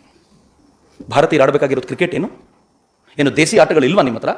ಇಡೀ ದೇಶ ಸ್ವದೇಶಿ ವಿಚಾರವಾಗಿ ಅಷ್ಟು ಮುಂದಕ್ಕೆ ನುಗ್ತಾ ಇದೆ, ನೀವಿನ್ನೂ ಕ್ರಿಕೆಟ್ ಆಡ್ತಾ ಇದ್ದೀರಲ್ಲ, ನಾನು ಇದಕ್ಕೆ ಬರಲಿಲ್ಲ, ನೀವು ಯಾವುದಾದ್ರೂ ದೇಶಿ ಆಟ ಆಡಿಸಿ ಬಹುಮಾನ ಕೊಡಬೇಕು ಅಂತ ಕರೀರಿ, ಬರ್ತೀನಿ ಅಂತಂದ್ರೆ ಆ ಹುಡುಗರು ಮರುವಾರ ಬರ್ತಾರೆ, ಅಕ್ಕ ದೇಶಿ ಆಟ ಆಡಿಸಿಯೇ ಬಹುಮಾನ ಕೊಡಿಸ್ತಾ ಇದ್ದೀವಿ, ನೀನೇ ಬರಬೇಕು ಅಂತ ಅಕ್ಕನ ಹತ್ರ ಕೊಡಿಸ್ತಾರೆ. ಅರವಿಂದರ ತಮ್ಮ ಬಾರೀಂದ್ರ ಘೋಷ್, ಅರವಿಂದರಷ್ಟೇ ಪ್ರಖರ ಕ್ರಾಂತಿಕಾರಿ. ಅರವಿಂದರು ಸಾತ್ವಿಕ ದಿಕ್ಕಿನಲ್ಲಿ ನಡೆದರೆ ಇವನು ರಾಜಸಿಕವಾಗಿ ನಡೆದು ಸ್ವಾತಂತ್ರ್ಯಕ್ಕೋಸ್ಕರ ಹೋರಾಟ ಮಾಡಿದ ಹುಡುಗ. ನಾನು ಮುಂದೆ ಅವನ ಬಗ್ಗೆ ಹೇಳ್ತೀನಿ. ಅರವಿಂದರ ವಿಚಾರ ಬಂದಾಗ ಒಂದಿನ ಅಕ್ಕ ನಿವೇದಿತನ ಹತ್ರ ಬಂದು ಕೇಳ್ತಾನೆ, ಅಕ್ಕ ನೀನು ಜೋನ್ ಆಫ್ ಆರ್ಕ್ ಆಗೋದಾದ್ರೆ ನೀನು ಹೇಳಿದ ಕೆಲಸ ಮಾಡ್ಲಿಕ್ಕೆ ನಾನು ಸಿದ್ಧ ಅಕ್ಕ, ಏನು ಮಾಡ್ಬೇಕು ಹೇಳು ಅಂತ ಅಕ್ಕನ ಮುಂದೆ ನಿಂತ್ಕೋತಾನ್ರಿ. ಅಕ್ಕ ಯಾವ ಥರದ ಪ್ರೇರಣೆ ಕೊಟ್ಟಿರ್ಬೋದು ಬಹಳ ಜನರಿಗೆ ಗೊತ್ತಿಲ್ಲ. ಕಾಂಗ್ರೆಸ್ಸಿನ ಅಧಿವೇಶನಗಳು ನಡೆಯುವಾಗ, ಕಾಂಗ್ರೆಸ್ಸಿನ ಅಧಿವೇಶನ ಮುಗಿದ ತಕ್ಷಣ ಅಲ್ಲಿನ ಪ್ರಮುಖ ಲೀಡರ್ಸ್ ಎಲ್ಲ ಇವತ್ತೇನಾಯ್ತು ಅಂತ ರಿಪೋರ್ಟ್ ಒಪ್ಪಿಸ್ಲಿಕ್ಕೆ ಬರ್ತಿದ್ದು ಅಕ್ಕ ನಿವೇದಿತ ಬಳಿ. ಅವೆಲ್ಲದರ ಆಧಾರದ ಮೇಲೆ ಅಧ್ಯಕ್ಷರು ಭಾಷಣ ಏನ್ ಮಾಡಬೇಕು ಅಂತ ಅಕ್ಕ ಡ್ರಾಫ್ಟ್ ಮಾಡಿ ಕೊಡ್ತಿದ್ಲು. ಯಾಕೆಂದ್ರೆ ಅವಳ ಡ್ರಾಫ್ಟಿಂಗ್ ಅದ್ಭುತವಾಗಿರ್ತಿತ್ತು. ಈ ದೇಶದ ಕ್ರಾಂತಿಕಾರಿಗಳು ಪತ್ರಿಕೆ ಮಾಡಿದ್ರಲ್ಲ, ಅದು ಬಾರೀಂದ್ರನ ಯುಗಾಂತರ ಇರಬಹುದು, ಅದು ಅರವಿಂದರ ವಂದೇ ಮಾತರಂ ಇರಬಹುದು, ಅನೇಕ ಪತ್ರಿಕೆಗಳು. ಆ ಪತ್ರಿಕೆಗಳನ್ನೆಲ್ಲ ಅವ್ರು ನಡೆಸ್ತಾ ಇದ್ರು. ಆ ಪತ್ರಿಕೆಗಳಿಗೆ ಹೇಗೆ ಬರಿಬೇಕು, ಏನ್ ಮಾಡಬೇಕು ಅಂತ ಟ್ರೈನಿಂಗ್ ಕೊಡ್ತಿದ್ದಕ್ಕ. ಕೊನೆಗೊಮ್ಮೆ ಆ ಪತ್ರಿಕೆ ನಡೆಸುವಂತವ್ರು ಜೈಲಿಗೆ ಹೋದ್ರೆ ಆ ಪತ್ರಿಕೆ ನಡೆಯುವಂತೆ ನೋಡಿಕೊಂಡು ಅದಕ್ಕೆ ಲೇಖನಗಳನ್ನು ಬರೆದು ಅಚ್ಚಿಗೆ ಕಳಿಸಿ ಮಾರಾಟ ಮಾಡಿಸ್ತಿದ್ದವಳು ಅಕ್ಕ. ನನಗೆ ಭಾಳ ಬಾರಿ ಸಂಕಟ ಯಾಕಾಗುತ್ತೆ, ಯಾಕೆ ನಾನು ಅಕ್ಕನ ಬಗ್ಗೆ ಹೇಳಲೇಬೇಕು ಅಂತ ಅನ್ಕೊಳ್ತೀನಿ ಗೊತ್ತೇನು. ನಾವು ಈ ಸಂತ ಕ್ರಿಶ್ಚಿಯನ್ ಸಂತ ಇದ್ದಾಳಲ್ಲ ಆಕೆ ಮಾತಾಯಿ ಅಂತ, ತೆರೆಸಾ, ಮದರ್ ತೆರೆಸಾ, ಕ್ಷಮಿಸಿ, ಮದರ್ ತೆರೆಸಾಗೆ ನಾವು ಕೊಟ್ಟಂತ ಆ ಗೌರವ ಇದೆಯಲ್ಲ, ಆಕೆನ ಏರಿಸಿ ಕೂರಿಸಿದ ಜಾಗ ಇದೆಯಲ್ಲ, ಅಕ್ಕನ ಆ ಲೆವೆಲ್ಗೆ ನೆನಪಿಸ್ಕೊಳ್ಳೋದು ಇಲ್ಲ. ನನಗೆ ಅನೇಕ ಬಾರಿ ಅನ್ಸುತ್ತೆ ಇಬ್ರು ಕಂಪೇರ್ ಮಾಡ್ಲಿಕ್ಕೆ ಯೋಗ್ಯರಲ್ಲ, ಇಬ್ರು ಒಂದೇ ಲೆವೆಲ್ನವ್ರು ಅಲ್ವೇ ಅಲ್ಲ, ಬೇರೆನೆ. ಅಕ್ಕನ ಲೆವೆಲ್ ಎಂತ ಅದ್ಭುತವಾಗಿತ್ತು ಅಂತಂದ್ರೆ, ಅಕ್ಕನ ಹತ್ರ ಬಂದವರೆಲ್ಲರೂ ಕೂಡ ಏನಾದರೂ ಪಡ್ಕೊಂಡು ಹೋಗ್ತಾ ಇದ್ರು. ಮಿತ್ರರಿಗೆ ಗೊತ್ತಿರಲಿ, ಅಕ್ಕ ಹುಷಾರಿಲ್ಲದೆ ಮಲ್ಕೊಂಡಾಗ ಸುರೇಂದ್ರನಾಥ್ ಬ್ಯಾನರ್ಜಿ ಅಂತ ದೊಡ್ಡ ದೊಡ್ಡ ಲೀಡರ್ಗಳು ಅಕ್ಕನ ಕಾಲ್ನ ಹತ್ರ ಬಂದು ಕಾಲು ಹೊತ್ಕೊಂಡು ಕೂತಿರ್ತಿದ್ರು. ಅದು ಅಕ್ಕ ಭಾರತಕ್ಕೆ ಕೊಟ್ಟಿದ್ದು. ಅಕ್ಕ ಇಡೀ ದೇಶ ಪರ್ಯಟನೆ ಮಾಡ್ತಾ ಈ ದೇಶದ ಜನರಿಗೆ ಬ್ರಹ್ಮಚರ್ಯದ ವ್ಯಾಲ್ಯೂವನ್ನ, ಈ ದೇಶದ ಹೆಣ್ಣು ಮಕ್ಕಳಿಗೆ ಸ್ವಾತಂತ್ರ್ಯಕ್ಕೋಸ್ಕರ ಮುನ್ನುಗ್ಗುವಂತ ಅತ್ಯಂತ ಅದ್ಭುತವಾದ ಪ್ರೇರಣೆಯನ್ನು ಕೊಡ್ತಿದ್ಲು ಅಕ್ಕ. ದಕ್ಷಿಣದ ಸುಬ್ರಹ್ಮಣ್ಯ ಭಾರತಿ ಒಂದು ಕಾಂಗ್ರೆಸ್ ಅಧಿವೇಶನಕ್ಕೆ ಹೋಗ್ತಾರೆ. ಅಧಿವೇಶನಕ್ಕೆ ಯಾಕೆ ಬಂದಿದ್ದೀರಿ ನೀವು ದಕ್ಷಿಣದಿಂದ ಅಂತಂದ್ರೆ, ಕಾಂಗ್ರೆಸ್ಸಿಗೋಸ್ಕರ ಬಂದಿದ್ದಲ್ಲ, ಅಕ್ಕ ಬಂದಿರ್ತಾಳೆ ಅಂತ ಯಾರೋ ಹೇಳಿದ್ರು, ಅದನ್ನು ನೋಡಬೇಕು ಅಂತ ಬಂದೆ ನಾನು ಅಕ್ಕನ ಅಂತ. ಅಕ್ಕನ ನೋಡಿದ ತಕ್ಷಣ ಭಾವಾವಿಷ್ಟರಾಗ್ಬಿಡ್ತಾರೆ ಅವರು. ಅಕ್ಕ ಮಾತಾಡ್ತಾ ಕೇಳ್ತಾಳೆ, ಮದುವೆ ಆಗಿದೆಯಾ? ಸುಬ್ರಹ್ಮಣ್ಯ ಭಾರತಿ ಹೌದು ಅಂತಾರೆ. ಎಲ್ಲಿ ನೀನು ಹೆಂಡ್ತಿ? ನೆಕ್ಸ್ಟ್ ಪ್ರಶ್ನೆ, ನಮ್ಮ ಕಡೆ ಹೆಂಡ್ತಿನೆಲ್ಲ ಹಂಗೆ ಕರ್ಕೊಂಬರಲ್ಲಪ್ಪ ಅಂತಾರೆ ಸುಬ್ರಹ್ಮಣ್ಯ ಭಾರತಿ. ಏನಂತಾರೆ ಗೊತ್ತಾ ಅಕ್ಕ, ಛೀ ನಾಚಿಕೆ ಆಗಲ್ವಾ ಹಿಂಗೆ ಹೇಳಲಿಕ್ಕೆ? 30 ಕೋಟಿ ಭಾರತೀಯರಲ್ಲಿ 15 ಕೋಟಿ ಹೆಣ್ಣುಮಕ್ಕಳು ಇದ್ದಾರೆ, ಅವ್ರನ್ನ ಮನೆಯಲ್ಲಿ ಕೂಡ ಹಾಕೊಂಡು ಸ್ವಾತಂತ್ರ್ಯ ಪಡ್ಕೋತೀರಿ ನೀವು? ಅರ್ಧದಷ್ಟು ಜನ ಮನೆಯಲ್ಲಿ ಕೂಡ ಹಾಕೊಂಡಿದ್ದು ಏನು ಸ್ವಾತಂತ್ರ್ಯ ಪಡ್ಕೊಳ್ತೀರಿ ನೀವು? ನೀನು ನಿನ್ನ ಹೆಂಡತಿಯನ್ನ ಕೈಯಲ್ಲಿ ಕೈ ಹಿಡ್ಕೊಂಡು ಕರ್ಕೊಂಡು ಹೋಗ್ಬೇಕು. ನೀನು ಯಾವ ಹೋರಾಟಗಳಿಗೆ ಹೋಗ್ತೀಯೋ, ಯಾವ ಸಮಾವೇಶಗಳಿಗೆ ಹೋಗ್ತೀಯೋ ಅಲ್ಲಿ ನಿನ್ನ ಹೆಂಡತಿಯೂ ಇರಬೇಕು. ಯಾರಾದರೂ ಕೇಳಿದ್ರೆ ಅಕ್ಕ ಹೇಳಿದ್ದಾರೆ ಅಂತ ಹೇಳೋಣ. ಸುಬ್ರಹ್ಮಣ್ಯ ಭಾರತಿ ತಮಿಳ್ನಾಡಿಗೆ ಬಂದು ಹಂಗೆ ಮಾಡೋದಲ್ಲ ಪುಣ್ಯಾತ್ಮ. ಎಲ್ಲಿ ಹೋಗ್ಬೇಕಾದ್ರೂ ಹೆಂಡತಿನ ಕೈ ಹಿಡ್ಕೊಂಡು ಹೋಗೋದು. ಯಾಕೆ ಅಂತಂದ್ರೆ ಅಕ್ಕ ಹೇಳಿದಾಳೆ, ಯಾರು ಮಾತಾಡೋಂಗಿಲ್ಲ ಅಂತ. ಸುಬ್ರಹ್ಮಣ್ಯ ಭಾರತಿ ತಾನು ಬರೆದ ಮೊದಲ ಕವನ ಸಂಕಲನವನ್ನ ಅಕ್ಕನಿಗೆ ಸಮರ್ಪಣೆ ಮಾಡ್ತಾ ಏನು ಹೇಳ್ತಾರೆ ಗೊತ್ತಾ?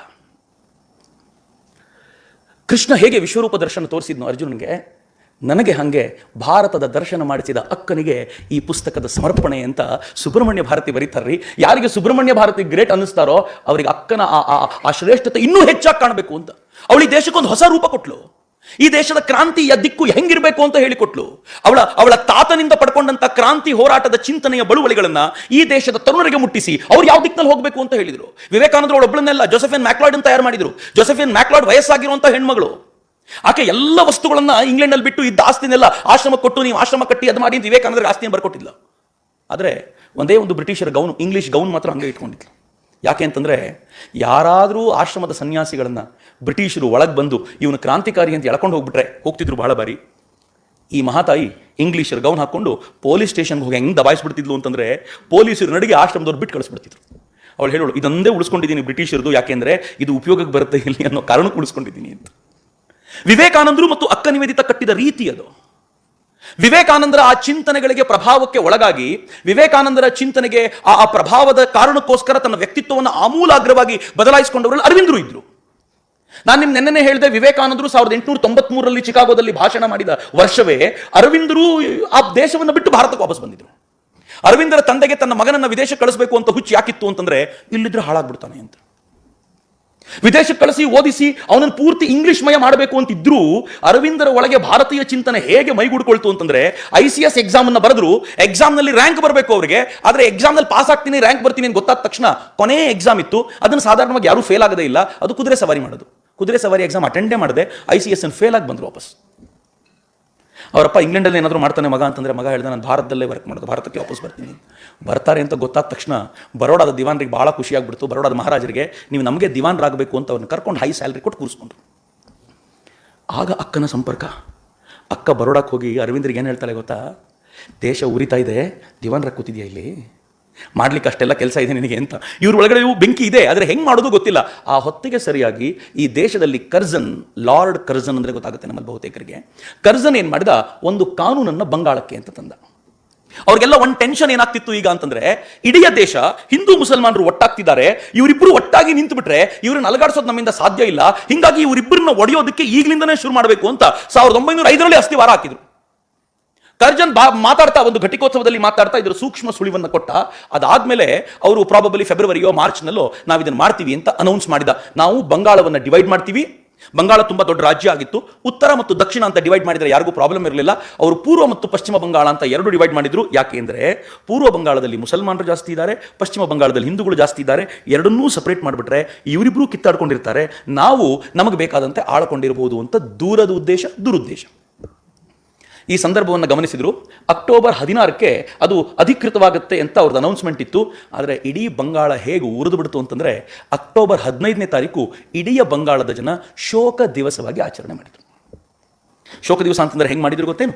ಎಲ್ಲ ಹೋಗೋದು, ಗಂಗಾ ನದಿಯಲ್ಲಿ ಸ್ನಾನ ಮಾಡೋದು, ಎದ್ದು ಬಂದ ತಕ್ಷಣ ಒಬ್ಬರು ಮತ್ತೊಬ್ಬರಿಗೆ ರಾಖಿ ಕಟ್ಟಿ ನಮ್ಮನ್ನು ಬೇರ್ಪಡಿಸ್ಲಿಕ್ಕೆ ನೋಡ್ತಿದ್ದಾರೆ, ನಾವು ಭ್ರಾತೃತ್ವವನ್ನು ಮೆರೆಯೋಣ ಅಂತ ರಾಖಿ ಕಟ್ಟುವಂಥ ದೊಡ್ಡ ಹಬ್ಬ ಮಾಡಿಬಿಟ್ರು. 3 ಹಂತಗಳಲ್ಲಿ ಬಂಗಾಳದಲ್ಲಿ ಹೋರಾಟ. ಅಕ್ಕನಿಗಂತೂ ಹಬ್ಬ ಅಲ್ಲ. ಯಾಕೆ ಅಂತಂದ್ರೆ, ಯಾವ ಕ್ರಾಂತಿ ಆಗಬೇಕು ಅಂತ ಕನಸು ಕಟ್ಟಿದ್ದಾಳು ಬ್ರಿಟಿಷರು ಅದಕ್ಕೆ ಮುನ್ನುಡಿ ಬರೆದು ಬಿಟ್ಟಿದ್ದಾರೆ. ಈಗ ಸರಿಯಾಗಿ ಜನರನ್ನು ಜೋಡಿಸಬೇಕು ಅಂತ 3 ಹಂತಗಳಲ್ಲಿ. ಮೊದಲನೇದು ಸ್ವದೇಶಿ ಹೋರಾಟ. ಸ್ವದೇಶಿ ಹೋರಾಟ ಹೇಗೆ ಅಂತ ಕೇಳಿದ್ರೆ, ಪ್ರತಿಯೊಬ್ಬರು ಸ್ವದೇಶಿ ವಸ್ತುಗಳನ್ನು ಖರೀದಿಸಬೇಕು, ವಿದೇಶಿಗರದನ್ನ ಬ್ಯಾನ್ ಮಾಡಬೇಕು, ಬ್ರಿಟಿಷರದನ್ನ ಬ್ಯಾನ್ ಮಾಡಬೇಕು, ಅಂದ್ರೆ ಆರ್ಥಿಕವಾಗಿ ಅವರಿಗೆ ನಷ್ಟ ತರಬೇಕು ಅಂತ. ಮಹಾತ್ಮ ಗಾಂಧೀಜಿ ಯಾವ ಸ್ವದೇಶಿ ಹೋರಾಟವನ್ನ ಆಮೇಲೆ ಪ್ಲಾನ್ ಮಾಡಿದ್ರು, ಅದಕ್ಕಿಂತಲೂ ಮುಂಚಿತವಾಗಿಯೇ ಸ್ವದೇಶಿ ಹೋರಾಟ ಅತ್ಯಂತ ವ್ಯಾಪಕ ರೀತಿಯಲ್ಲಿ, ಸಕ್ಸಸ್ಫುಲ್ ರೀತಿಯಲ್ಲಿ ಬಂಗಾಳದಲ್ಲಿ ಶುರುವಾಗ್ಬಿಡ್ತು. ಎಲ್ಲಿವರೆಗೂ ಅಂತಂದ್ರೆ, ಸುರೇಂದ್ರನಾಥ್ ಬ್ಯಾನರ್ಜಿಯವರು ಒಂದು ಕಥೆ ಬರೀತಾರೆ, ಒಂದು ಘಟನೆ ಬರೀತಾರೆ. ಒಬ್ಬ ವ್ಯಕ್ತಿ ಅವನ ಮಗಳು ಶಾಲೆಗೆ ಹೋಗ್ಲಿಕ್ಕೆ ಶೂ ಕೇಳಿದ್ಲಂತೆ. ಅಪ್ಪ ಸಂಜೆ ಬರಬೇಕಾದ್ರೆ ಶೂ ತಗೊಂಡ್ಬಂದಂತೆ. ಮಗಳು ಬಹಳ ಖುಷಿ, ಚಿಕ್ಕ ಮಗು, ಬಹಳ ಖುಷಿಯಿಂದ ಅಪ್ಪ ತಂದು ಶೂ ಪ್ಯಾಕ್ ಓಪನ್ ಮಾಡಿ ಶೂ ನೋಡಿದ್ಲಂತೆ. ನೋಡಿ ಅಪ್ಪ, ವಿದೇಶಿ ಶೂ ತಗೊಂಡ್ಬಂದ್ಬಿಟ್ಯಾ, ನನಗಿದು ಬೇಡ ಕಣಪ್ಪ, ನಾಳೆ ಬರಿಗಾಲಲ್ಲೇ ಹೋಗ್ಬಿಡ್ತೀನಿ ಅಂತ ವಾಪಸ್ ಕೊಟ್ಬಿಟ್ಲಂತ ಅಪ್ಪಂಗೆ. ನಡೆದ ಘಟನೆ ಇದು.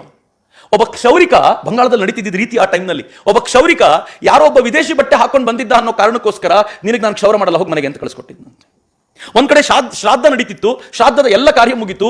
ಊಟಕ್ಕೆ ಕೂತಾಗ ವಿದೇಶಿ ಸಕ್ಕರೆ ಹಾಕಿದ ಸ್ವೀಟ್ ಮಾಡಿದ್ದಾರೆ ಅನ್ನೋ ಕಾರಣಕ್ಕೋಸ್ಕರ ಬ್ರಾಹ್ಮಣರು ಯಾರು ಊಟ ಮಾಡದೆ ಎದ್ದೋಗ್ಬಿಟ್ಟು ಹೇಳಿದ್ರಂತೆ, ಶ್ರಾದ್ದ ಅಷ್ಟು ವ್ಯರ್ಥ ಆಯ್ತು, ನಿಂದು ಹೋಗು ಅಂದ್ಬಿಟ್ರು. ಯಾವ ಪರಿ ಸ್ವದೇಶಿ ಮೂವ್ಮೆಂಟ್ ಹಬ್ಬಿಕೊಳ್ತು ಅಂತಂದ್ರೆ, ಬ್ರಿಟಿಷರಿಗೆ ಇದನ್ನು ಕೌಂಟ್ ಮಾಡೋದು ಹೇಗೆ ಗೊತ್ತಾಗ್ಲಿಲ್ಲ. ಕೊನೆಯ ವ್ಯಕ್ತಿವರೆಗೂ ಸ್ವದೇಶಿ ಮೂವ್ಮೆಂಟ್ ಮುಟ್ಬಿಟ್ಟಿದೆ. ಅವಕಾಶ ಸಿಕ್ಕಾಗಲೆಲ್ಲ ಲೀಡರ್ಸ್ಗಳು ಸ್ವದೇಶಿ ಮೂವ್ಮೆಂಟ್ ಬಗ್ಗೆ ಮಾತನಾಡ್ತಾರೆ. ಇದು ವಿದ್ರೋಹ ಅಲ್ಲ. ಬಂದೂಕಿನಿಂದ ಹಿಡಿದು ಯಾರನ್ನಾದ್ರೂ ಕೊಂದ್ರೆ ನೀವು ಜೈಲಿಗೆ ಹಾಕ್ಬೋದು. ನಾನು ಈ ವಸ್ತುಗಳನ್ನು ಕೊಂಡ್ಕೊಳ್ಳಲ್ಲ ಅಂತಂದ್ರೆ ಏನ್ ಮಾಡ್ತೀರಿ ನೀವು? ಏನು ಮಾಡ್ಲಿಕ್ಕಾಗಲ್ಲ. ಇವರು ಡಿಸೈಡ್ ಮಾಡಿದ್ರೆ ನಾವು ಕೊಂಡ್ಕೊಳ್ಳಲ್ಲ, ಅದೇನು ಮಾಡ್ತೀರೋ ಮಾಡ್ಕೊಳ್ಳಿ ಅಂತ. ಬ್ರಿಟಿಷರಿಗೆ ಭಾರಿ ದೊಡ್ಡ ಹೊಡೆತ ಬೀಳಲಿಕ್ಕೆ ಶುರುವಾಯಿತು. ಬ್ರಿಟಿಷರು ಸುಮ್ಮನೆ ಇರಲಿಲ್ಲ.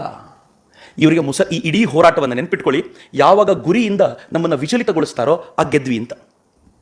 ಆಳುವ ಸರ್ಕಾರಗಳು ಭಾಳ ಬಾರಿ ಹಂಗೆ ಮಾಡ್ತವೆ. ಯಾವುದಾದ್ರೂ ಒಂದು ಗುರಿಯ ಕಡೆ ಹೋಗ್ತಿದ್ರೆ ಒಂದು ಆರ್ಡಿನರಿ ಸಿಲ್ಲಿ ಗಲಾಟೆ ತಂದು ನಿಲ್ಲಿಸ್ಬಿಡ್ತಾರೆ, ನಾವೆಲ್ಲರೂ ಆ ಕಡೆ ತಿರ್ಕೊಂಡು ನಿಂತ್ಬಿಡ್ತೀವಿ. ಮುಖ್ಯವಾದ ಉದ್ದೇಶ ಮರೆತೇ ಹೋಗ್ಬಿಡುತ್ತೆ.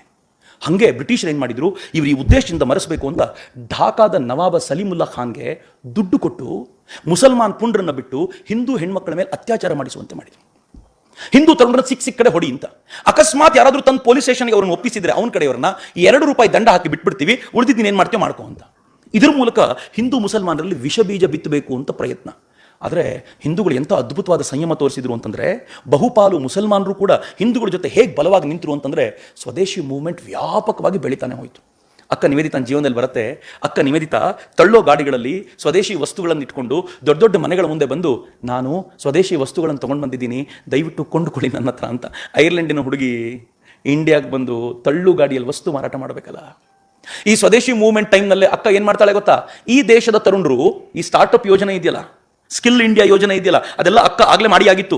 ಈ ದೇಶದ ತರುಣರಿಗೆ ಈ ದೇಶದ ಹೊರ ದೇಶದ ಟೆಕ್ನಾಲಜಿ ಗೊತ್ತಾಗಬೇಕು ಅಂತ ಅಲ್ಲಿನ ತನ್ನ ಮಿತ್ರರ ಹತ್ರ ಈ ಮ್ಯಾಜಿಕ್ ಲ್ಯಾಂಪ್ಗಳಲ್ಲಿ ತೋರಿಸಬಹುದಾಗಿರುವಂಥ ಟೆಕ್ನಾಲಜಿಯ ಐಡಿಯಾಸ್ಗಳನ್ನು ತಗೊಂಡ್ಬಂದು ಆ ಮೂಲಕ ಟ್ರೈನಿಂಗ್ ಕೊಟ್ಟು ಭಾರತದಲ್ಲಿ ಅವರೇ ಕಂಪನಿ ಶುರು ಮಾಡ್ಲಿಕ್ಕೆ ಬೇಕಾಗಿರೋ ವ್ಯವಸ್ಥೆ ಮಾಡಿಕೊಟ್ಟಿಲ್ಲ. ಇಲ್ಲಿಗೆ ನಿಲ್ಲಿಲ್ಲ, ಅದು ಬರೀ ಬಂಗಾಳಕ್ಕೆ ಸೀಮಿತವಾಗಿರುತ್ತೆ ಅಂತ ಅನ್ಕೊಂಡ್ರೆ ಮಹಾರಾಷ್ಟ್ರದಲ್ಲಿ ಸ್ವದೇಶಿ ಚಳವಳಿ ಶುರುವಾಯಿತು. ಸಾವರ್ಕರ್ ವಿದೇಶಿ ವಸ್ತ್ರಗಳ ಹೋಳಿ ಆಚರಣೆ ಮಾಡಿದ ಇದೇ ಸಂದರ್ಭದಲ್ಲಿ. ತೀರಾ ದಕ್ಷಿಣಕ್ಕೆ ಹೋದ್ರೆ ಸುಬ್ರಹ್ಮಣ್ಯ ಅಲ್ಲಿ ಚಿದಂಬರಂ ಪಿಳ್ಳೆ ತರದವರು ಅನೇಕರು ಅವರು ಹಡಗುಗಳನ್ನ, ವಿದೇಶಿ ಹಡಗುಗಳನ್ನ ಬಿಟ್ಟು ನಾವೇ ಹಡಗುಗಳನ್ನ ಓಡಿಸ್ತೀವಿ ಅಂತ ಆ ಮೂಲಕ ವಿದೇಶಿ ಹಡಗುಗಳನ್ನ ಮೂಲೆಗೆ ತಳ್ಳುವಂತೆ ಮಾಡಿದ್ರು. ಅಕ್ಕನ ಹೋರಾಟದ ಈ ದಿಕ್ಕಿತ್ತಲ್ಲ, ಅದು ಹೊಸದೊಂದು ಕ್ರಾಂತಿಯ ಮುನ್ಸೂಚನೆಯಾಗಿತ್ತು.